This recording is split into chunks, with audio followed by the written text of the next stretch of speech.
Hola, ¿qué tal? Mi nombre es Analía Yamaguchi, soy médica clínica, especialista en nutrición e hipertensión arterial, máster en diabetes, docente de la materia asistencia alimentaria de la carrera de médico especialista en nutrición de la UBA y docente en Yokuro Círculo Argentino del Té. Hoy les voy a hablar sobre el té en el Código Alimentario Argentino. Para empezar, vamos haciendo un poquito de historia. El código, la primera vez que se habla en realidad en la historia sobre un conflicto sobre alimentación fue en el Código de Babilonia, en el año 1700 antes de la era cristiana, donde hace referencia a un fraude en los alimentos. Luego tenemos que la segunda vez que la humanidad empieza a hablar de reglas bromatológicas fue en la Torá. Esto es aproximadamente en el año 2400 del año hebreo, es decir, en el año 1313 antes de la era cristiana. Y luego otro libro importante que habla sobre leyes bromatológicas es el Corán, ya en el año 200, aproximadamente 600, perdón, 40 después de la era cristiana. ¿Qué fue pasando? Luego, dijimos en el año 640. Pasan los años y aproximadamente en el año 1860 el Reino Unido dicta la primera ley nacional de alimentos llamada Ley de Alimentos Puros, que fue seguida luego por Canadá en 1875 y en Estados Unidos en 1906. ¿Qué fue lo que pasó en estos años y por qué estos países se empiezan a interiorizar y a preocuparse por la bromatología y los alimentos? Después de la segunda etapa de la Revolución Industrial en 1880 y hasta 1914, tiene como eje la producción industrial a gran escala y especialmente la de alimentos, y a raíz de todo esto comienzan los problemas comerciales, es decir, los países empiezan un intercambio comercial y lo que para un país era un determinado producto, el otro no lo entendía como tal, entonces empezaba a haber como problemas comerciales. Por esto es que hay dos tipos de reuniones, en 1908 en Ginebra y la segunda en 1909 en París, donde concurrieron 24 países, entre ellos Argentina. Y se habla sobre las definiciones de los alimentos y las bebidas para poder clasificarlos y tener una sistematización. Entonces, es decir, que cuando yo compro manzanas a otro país, estemos hablando, por ejemplo, el mismo idioma. O cuando compro té, hablemos exactamente del mismo idioma. Entonces, ponerse todos de acuerdo para poder comercializar. Bien, a raíz de esto, se crea, tras la conferencia de la FAO en la Asamblea Mundial de la Salud en 1962, vieron que son varios años después, se aprueba por primera vez el estatuto y el reglamento de la Comisión de Códex Alimentario. El Códex Alimentarius está formado por 188 países y 239 observadores de ONG no gubernamentales, entre ellas también la ONU. Este es un conjunto de normas alimentarias aceptadas internacionalmente que tienen como finalidad proteger la salud de los consumidores y asegurar las prácticas equitativas en el comercio de alimentos. Bien, vamos un poquito a la historia en la Argentina. En la Argentina se estableció el reglamento bromatológico en la provincia de Buenos Aires en 1928. Luego, a nivel nacional en 1953, y se declaró la necesidad de contar con una legislación a nivel nacional. En 1964 es cuando en el Congreso se dicta la ley en Santa Fe con el reglamento nacional que termina en el 1969 con el decreto, la sanción del Código Alimentario Argentino, que tiene normas para la producción, elaboración y circulación de los alimentos para el consumo humano dentro de todo el país del territorio argentino. Bien, entonces con esto dijimos, ¿qué es el código? Para poner un resumen, son normas para la producción, elaboración y circulación de los alimentos para el consumo humano en el país, en la República Argentina. La fecha de sanción, 18 de julio de 1969, publicada en el Boletín Oficial el 28 de julio. Bien. El Código Alimentario Argentino es un conjunto de disposiciones higiénico-sanitarias, bromatológicas y esto es muy importante, de identificación comercial que fue puesto en vigencia, como ya vimos en la ley, y tiene como objetivo primordial la protección de la salud de la población y de las buenas fe en las transacciones comerciales dentro del territorio argentino. Se trata de un reglamento técnico que permite actualizar y establecer normas que deben cumplir las personas físicas, jurídicas, los establecimientos y los productores, ya que engloba a todos, y también en la elaboración y la comercialización. Cuenta con 21 capítulos y se puede ir modificando a través del CONAL por organismos que se encargan del asesoramiento sobre el código alimentario. Bien. La estructura del código, digamos, tiene como una estructura y está compuesto, como dije, por 21 capítulos. El primer capítulo es de disposiciones generales, luego las condiciones generales de las fábricas y los comercios de alimentos. Como vemos, es muy completo el código. Después están la parte de los productos alimentarios, luego el envasado, la envoltura y los utensilios, y después los rótulos y la publicidad. Es importante tener en claro que todos los establecimientos deben estar registrados, deben registrar sus productos. Las plantas tienen que tener, las plantas de procesadoras también está en el código todo lo que deben tener, las normas bromatológicas. Hay todo un listado, vamos a hablar específicamente del té, hay todo un listado que tienen que cumplir los productores, en este caso del té. Como dije, el rotulado y las certificaciones. Bien. Vamos específicamente a la parte del código, el artículo 1181, que habla específicamente del té. ¿Y qué es lo que nos dice el código? Que con la denominación genérica de té se entiende exclusivamente el producto obtenido por el procesamiento conveniente de la yema, hojas jóvenes, pecíolos y tallos tiernos de la especie Camellia sinensis. Y nos dice que el té destinado a la preparación de infusiones podrá ser té negro, y nos explica lo que es el té negro, té verde, que explica lo que es el té verde, té oolong, lo explica, y té rojo. ¿Sí? Bien, ¿y dónde están acá el té blanco, el té amarillo, el puer y el matcha? No están. En el Código Alimentario Argentino no existen estas definiciones. Y el Código Alimentario Argentino es un código positivo, no un código negativo. Lo que no está escrito en el código y declarado como ley no se puede vender en el país. O sea, yo no podría vender té denominado y poner como té blanco, porque eso no está registrado. No es que no existe. En el Códex Alimentario Internacional existe y está la definición. Pero si yo quisiese vender como país té blanco a otro país, va a entenderlo porque está dentro del Códex Internacional, entonces manejamos el mismo lenguaje.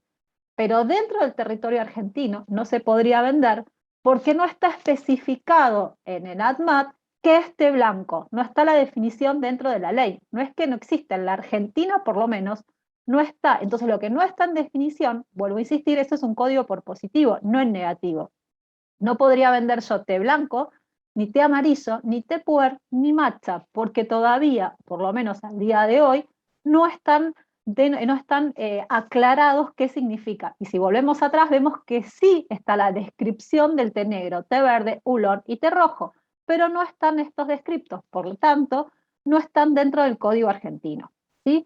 Seguimos con la resolución y vemos que se denomina té sin otro calificativo y solo podrá usarse en referencia al té negro y a sus infusiones. O sea que yo puedo decir té al té negro, pero no puedo decir té al té verde. Si tuviese que rotularlo, tengo que poner té verde. Ahora, si es de té negro, yo solo podría poner en la caja, si quiero, té. Y con eso es suficiente.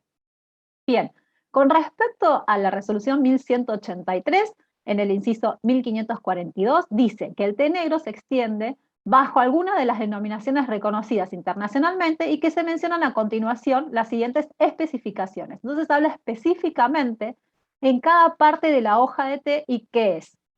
Si quieren ustedes pueden ir y leerlo. Hay otras partes del artículo 183 y 1183, perdón, y 1184, donde sigue hablando de muchas especificaciones que tienen que ver con el té verde y el té negro.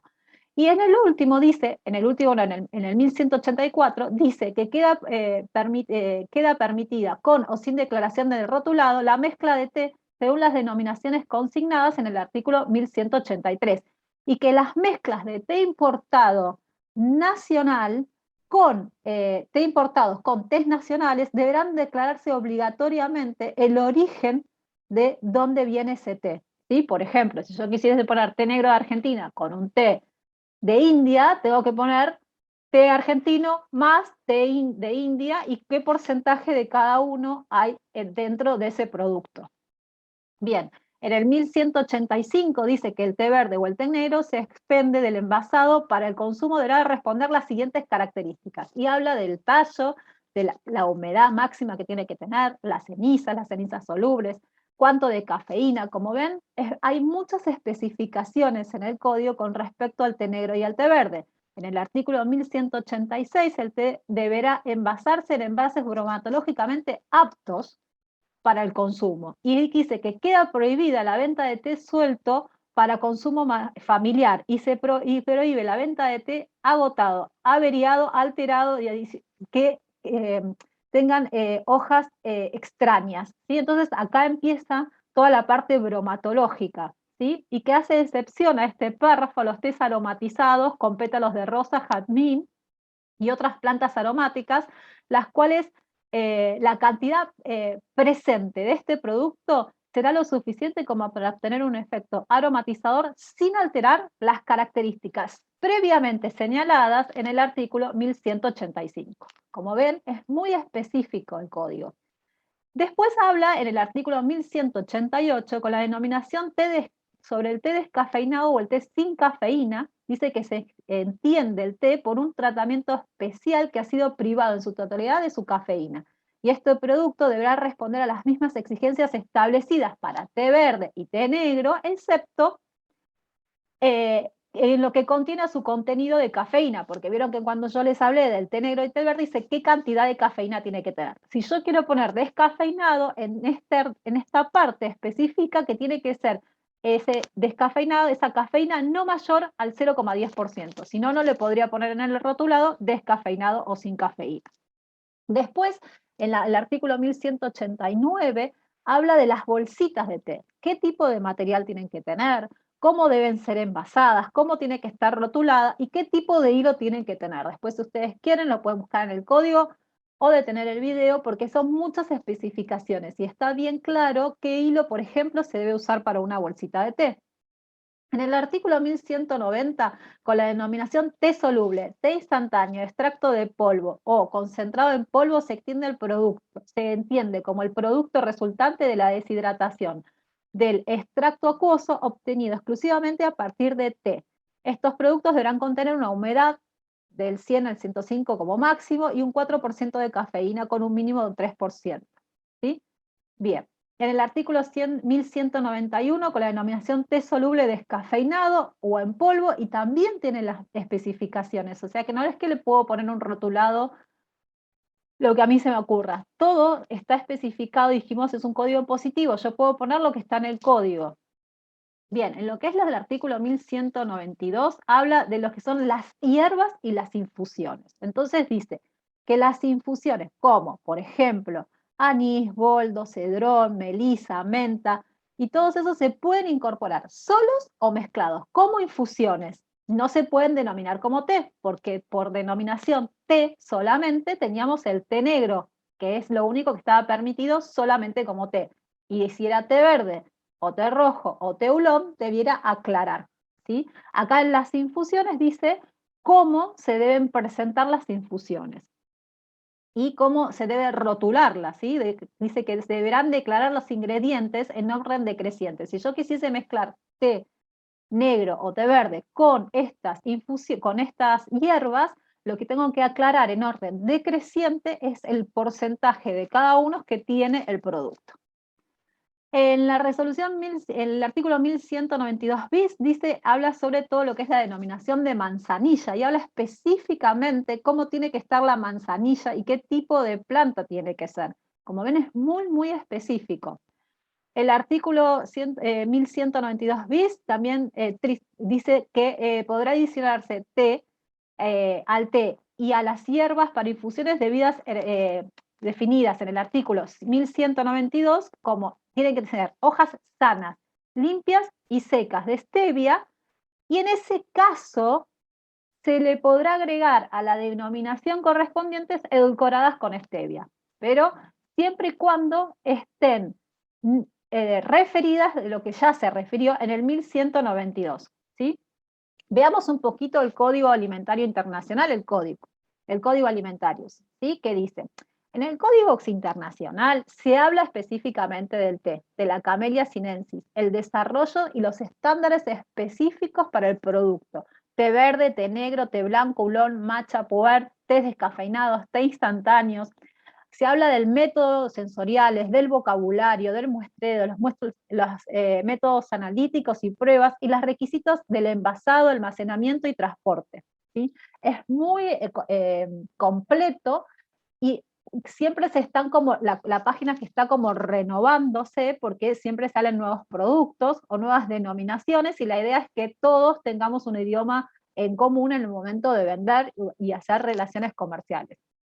Entonces el código alimentario es más amplio con respecto al té de lo que es porque hay más especificaciones, como podemos ver, de lo que es el código argentino, que solo habla, como dijimos, de 4 tés nada más: té negro, té verde, oolong y té rojo. Y como vemos, el Códex Internacional nos habla de productos como té verde, té negro, blanco, oolong, matcha, puer, ¿sí?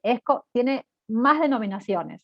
Bien, dicho esto, y una cosa es cuando hablamos a nivel internacional y otra cosa es cuando vimos el código alimentario en Argentina, ¿qué es lo que pasa en Argentina cuando a veces en los rotulados ponemos cosas que no están permitidas a través del código?